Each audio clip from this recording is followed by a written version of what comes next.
చెన్నైలో కాళహస్తి యువకుడు దారుణ హత్యకు గురయ్యాడు.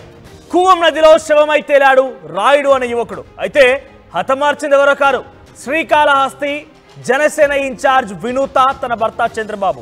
ఇద్దరే ఈ రకంగా దారుణంగా రాయుడు అనే యువకుడిని హతమార్చినట్టు తెలుస్తోంది. రాయుడు వినూత దగ్గర డ్రైవర్గా పనిచేస్తున్నాడు, నమ్మిన బంటుగా ఉన్నాడు. చూడండి, ఆ కుటుంబంలో ఒక్కడిగా వారితో పాటుగా ఉన్నటువంటి ఆ ఫొటోస్ కూడా మనకు కనబడుతున్నాయి. సో వినూత తన భర్త చంద్రబాబుతో కలిసి ఆ ఫోటో చూడండి, మధ్యలో కనబడుతుంది, ఆయనే రాయుడు.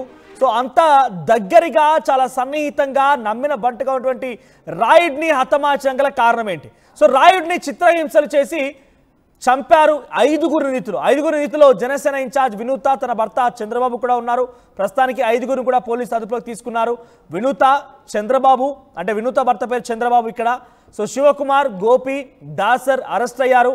ప్రస్తుతానికి సీసీటీవీ ఫుటేజ్ల ఆధారితంగా నిందితుల్ని పోలీసులు పట్టుకున్నట్టు తెలుస్తోంది.